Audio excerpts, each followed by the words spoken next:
Okay. Hi, everybody. Good morning. And today, luckily for us, we have the beautiful, wonderful, smart, intelligent lady with us, Cindy House. She's an executive coach extraordinaire.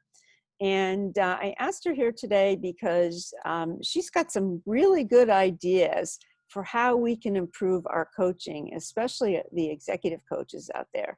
So, Cindy, tell us a little bit about yourself and how you help executive coaches. Okay, so I'm running a mastermind for executive coaches. I'm an expert facilitator. I worked within four major corporations and then worked as a consultant with a whole bunch of other corporations over a course about 20 years. And then for the last 10 years, I've been doing executive coaching outside of the organizations. So Okay. working as an external coach.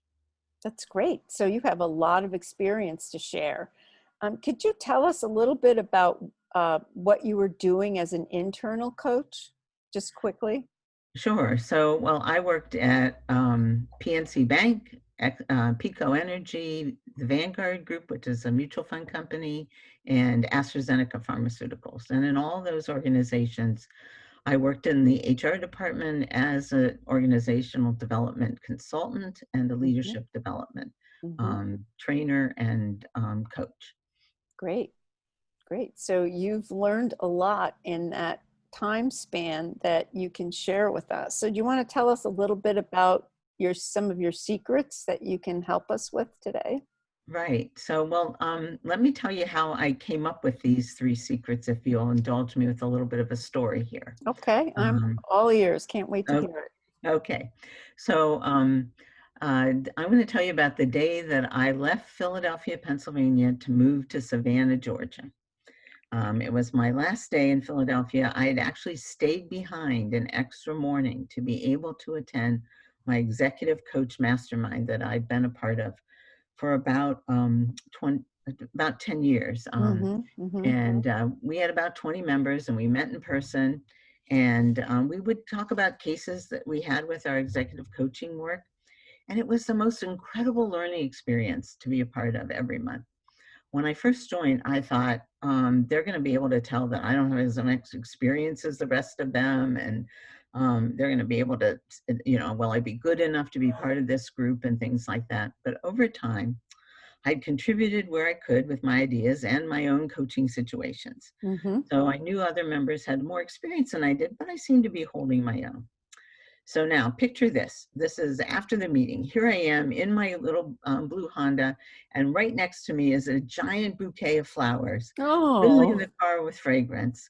And with it is a card that they had written with to me that thanked me for my insights and my contributions to the group. And my heart was soaring. I had helped others as much as they had helped me. mm-hmm, mm-hmm. So other people had left the group before, but no one had gotten a send off like this. And Nice. so it was really completely unexpected. And so a couple of weeks later, I'm back down in Savannah and I'm talking with my coach. And we realized sort of together, because I was so enthusiastic about this group and how I was going to miss them, that I could run a group like this and I could do it by Zoom.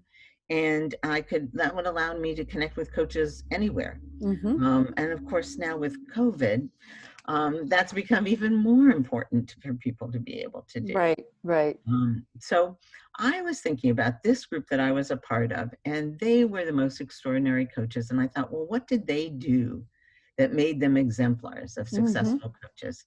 And I came up with three things that I think that they did that other unsuccessful coaches are not as likely to do.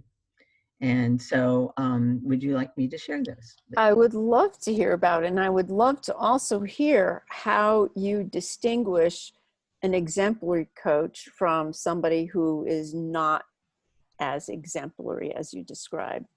Well, so all of these coaches had been people that had been, in the field for a while. They Mm-hmm. had that was a requirement of the group. You had to be having active clients. You had to be doing well. Mm-hmm. So in that Mm-hmm. sense, they were successful. They had successful practices. But also, having worked with them and heard how they dealt with situations, I was aware that they could do certain things that I think unsuccessful coaches haven't quite learned to do yet, or are not working on to do to help them be better. Okay. Okay. Yep. So the first thing that they could do is they could talk about the outcomes that their clients would get, and they could differentiate themselves from other executive coaches. And I call this being pitch perfect. So they could pitch their coaching skills in a perfect way. And I know, as you understand, as everybody listening is going to understand, many people don't know how to use a coach. They don't know how to decide which coach is the one for them. And they don't know really how they could benefit the most from being in a coach. But these coaches Right. could easily explain that. So um, they could they could come up with the outcomes that people would get from their coaching. For example, like short-term goals would be things like getting your team to work together more effectively, or being able to be seen as strategic, or being truly influential where your ideas get adopted. Or larger term goals that you could talk with people about, sort of the ultimate goals would be to have more money, or more security, or more autonomy and freedom. For Mm-hmm. some people, it's promotions, or being seen as being high potential, having that designation. Right. So they could talk about those outcomes easily and clearly. The So second thing they could can you do, give me an example of that? Because I agree. I think people do struggle with being able to describe the client's outcome. right? So do you have a story So or some of something? those things I just talked about would be things you could talk about. Mm-hmm. Example, sort of my pitch is, I help executive coaches build their practices and enhance their coaching skills so that their clients provide so many referrals they no longer have to market their work. Love it. So, or here's an example a leadership coach might do. I support managers so their teams excel and they get promoted. So it can be very simple, short, and sweet like that. Right. But it's knowing who the person you're talking to is, and a little bit adapting it to who they are, but also Mm-hmm. knowing what you specialize in Well, and I what think that's good because it's kind of like the mission statement of the coach. Why am I doing this? What's my right, purpose? Why right. am I even in this business in the first place? And I think a lot of us struggle with that. It's certainly true. We Right. do. And then I think we sometimes struggle to differentiate ourselves from other coaches. Correct. And so that was another thing that I think this group did well. Mm-hmm. And they did it in three different ways. They either differentiated themselves by the clients they worked with, Mm-hmm. or with the focus that they had for what they did, or with their own backgrounds. Sometimes Okay. their own experiences. So let me give you some examples of those. Love Okay. it. Okay. So for clients, so some of them worked with scientists, for example. Mm-hmm. Another person worked with female heads of nonprofits. Another person worked with emergency room physicians in a fellowship program. Wow. Very So specific. sometimes very specific, right? But when you're meeting somebody who's in that specific group, then it's easy for them to say, oh, that's what you specialize in. Well, that's what I am. Mm-hmm. So you Mm-hmm. could probably help me because I'm in that same group. Sometimes people worked on the different kinds of problems. Okay. So one person worked on family business succession. So obviously with Interesting. family businesses, that's a big issue as the founder gets older, right? Yes, exactly. There's a Um, show called Succession. Have you seen that yet? It's all no, about choosing a successor for an elderly CEO whose the whole family is involved in the business, and he right. has a stroke. Oh, And right. then he recovers from the stroke. Oh, okay. And it shows how he's going through this process of figuring out which of his kids is the It, best one to it take is a over big the deal. business. Yes, it And but is. and so when she can say that's what I specialize in, you've got a family business, it's perfect, right? Mm-hmm. Um, and um, and then another example would be like high potentials when they get a new position. Is a great time when people can use coaches. I have another coach friend who specializes in executive presence. Yeah, that's a So big one. it's a big one, right? And so a lot And of people need help also with that. with executive presence, that really flows down to every level. It's not just for executives. Right. because a lot of my clients are not in the Right, executive track, but they right, have no sense of presence. And so right. we have to work on how they walk into the room and how they come across to people and what their perspective or their perception of themselves in regard to everybody else is. And so many people feel very insecure and they project that, which is not good for your career growth, no It's matter not what good. level you're at. Right. So these are, that's one thing that I have somebody specialize in, so they can talk about that. Another thing is sometimes the background of the person is key to Mm-hmm. showing their credibility for the kinds of problems that they work on. So Right. I have people who've been licensed psychologists, for example, and that works for some people. Another person's the head of HR for a global pharmaceutical company in the past. So he's been at the C-suite and can work with top executives. And then I have another person who's a coach who's founded a medical device company herself. Wow. So then working with anybody in that field, she brings her expertise to it. Mm-hmm. So it's going to make a difference when people hear that. So I would encourage your listeners and the audience here to think about how can you differentiate yourselves from other people. And Right. you might not have one of these big things, but think about, who do you enjoy working with? And Mm-hmm. who is it that you seem to really help the most? Um, and Right. that can really help differentiate you from others. And then finally, when they present to a prospective client, a successful executive coach talks about the what and the why, but not the how. So, Mm. for example, they give the first part of their pitch, like I was suggesting to you before, and then they pause and wait for the person to ask for more. Mm. So, if you'd say something like, I support managers so their teams excel and they get promoted, the obvious next question is, how how do you do that? Mm-hmm. And then you can go into your process. But you don't talk about how you do that until somebody asks you about it. So you bring them Interesting. into the conversation with you. So this pitch perfect kind of approach, I think, is fundamental. And every successful coach has to be able to do this.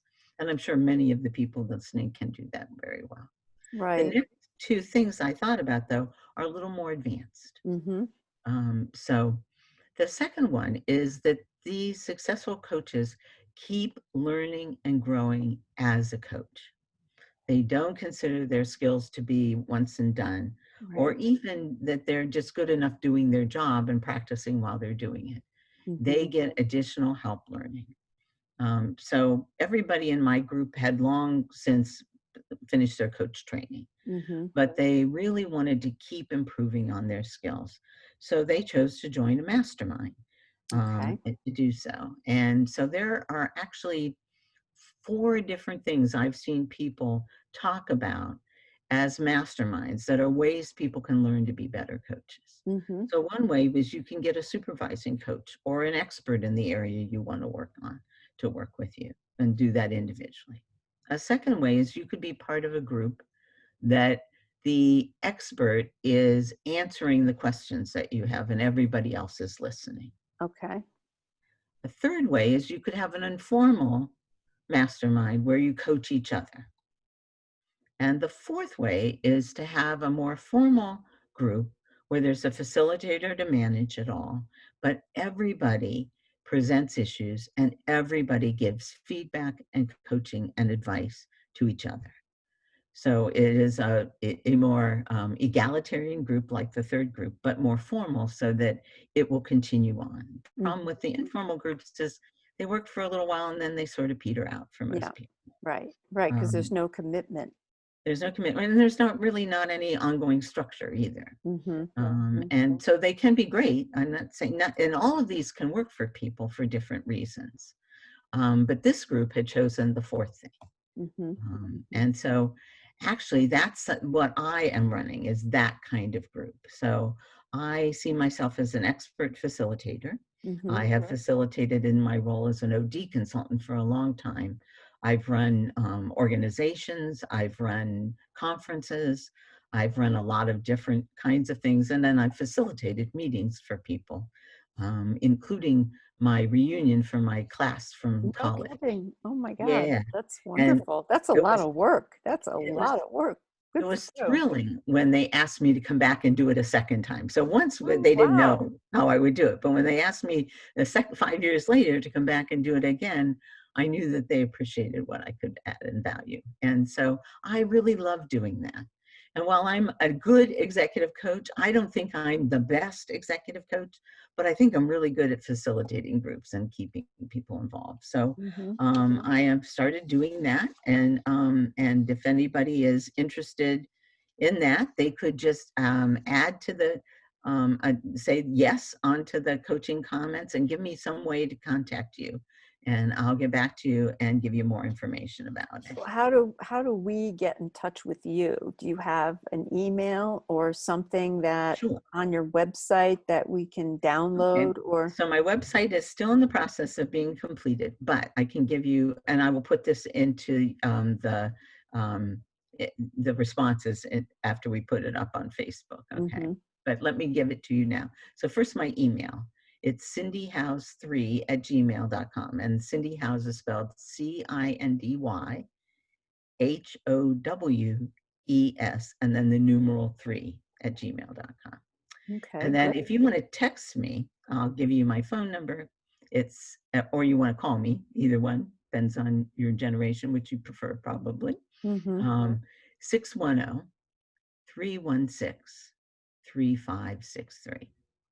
And the other thing is, I have prepared a wonderful little handout for all of the things I'm talking about today.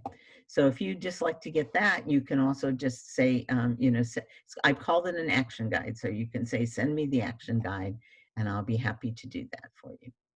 So Um, if I write, send me your action guide, then I have to put my email address in the comments so you can send it to me. Is that or correct? you could just email Email me, you? Okay. and then I'll have your email address if you want to do it Excellent. that way. Yeah, because if you don't want to put your email into Facebook, I understand that. Right, right. Um, but or you could text me your email address and I'll send it to you that way. Very good. Any That's of those, anyway, will work, and we can be really informal about it. And eventually, it will be my opt-in freebie, and people will be able to get this and sign up for more information from me. But that's that's what awesome. I do.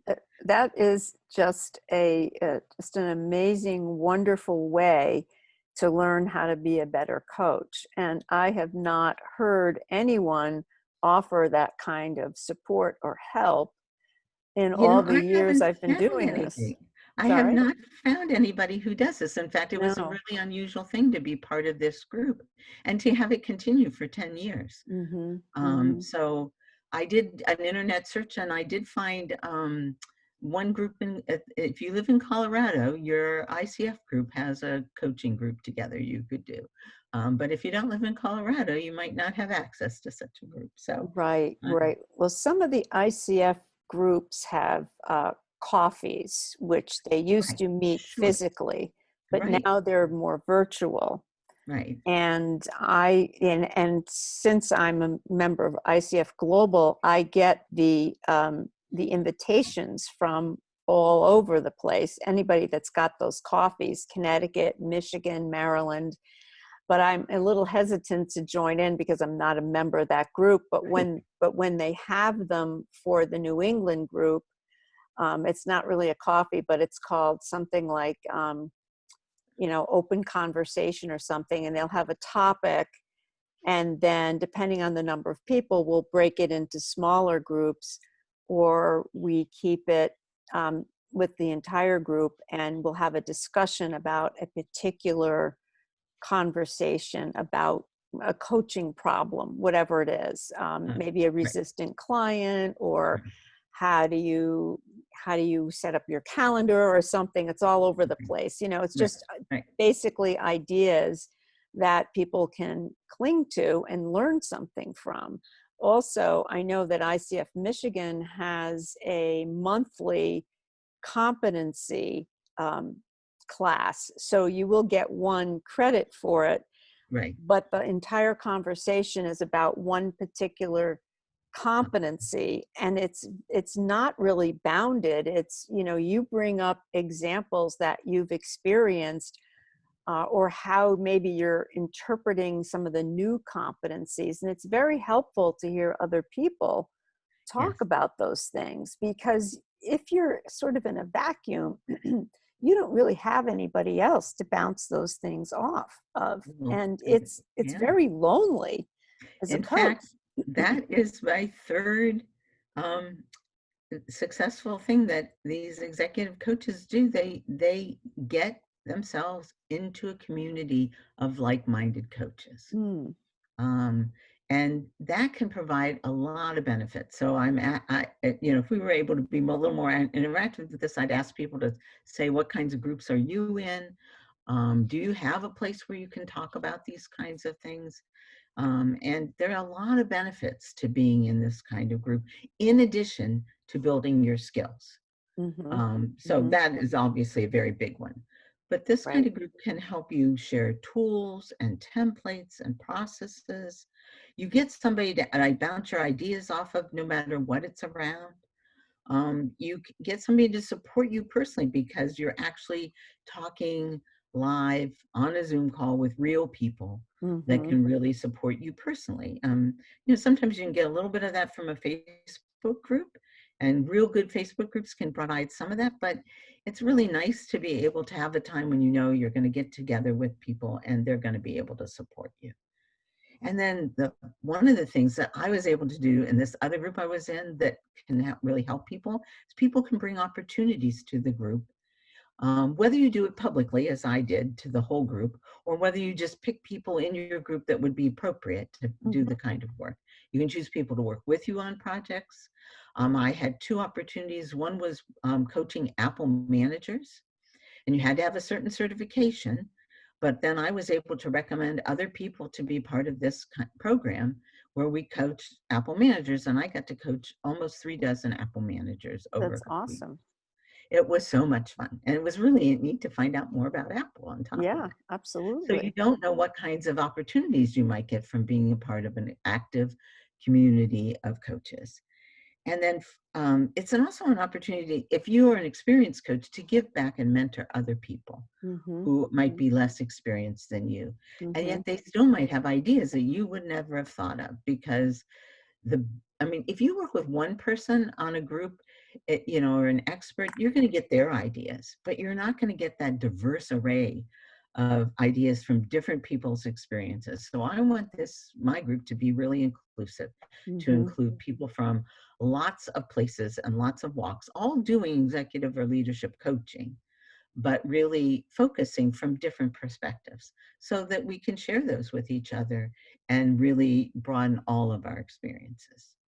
So do you have a community that you can do this with? Or sometimes I think people, because, you talked about feeling lonely, this is very confidential work that we do. Yes, So you yes, can't exactly share it with your friends and family right. all the time. So if you need a group of people to be able to talk with about this, we keep things confidential. We don't share the individual people's names or even the companies that they work for. We anonymize everything that we're talking about. So Mm-hmm, especially when we did it in one town, so everybody could maybe right, guess where you were working, right? We didn't want anybody to be able to do that. It'll be easier when we're all across the country. Nobody works, you just say, well, I'm now working with a big company, right. or this is a small company, or it's a family owned business, or whatever it might be. Give people the context they're in, but not necessarily share the specific details of the person, so you can talk about the situation and get real feedback on it. That's So excellent, Cindy. I can't wait to hear more about this. I'm going to send you an email and ask for that pointer sheet, because yeah, the action so sheet. I'm going to put this together. I've given you a template to be able to pitch your own information. I've written down all these keys to making it successful for you. And I've also if you get that, you'll also get my contact information, because I put that at the bottom if you want to join us, or you just want to know more about what we're doing. Super. Um, yeah, so I'm just starting this group, so people get to be founders Mm-hmm. and founding members, and they get a discount as they're becoming a founding member. So for the first 5 people that get in the group, they get a nice founding member discount. So Nice. hopefully people will be interested. I'm very excited to talk about this with your group because you have such a powerful group of people doing such amazing work. So I can't tell you how thrilled I was to get this opportunity. Well, It was thank just great. you.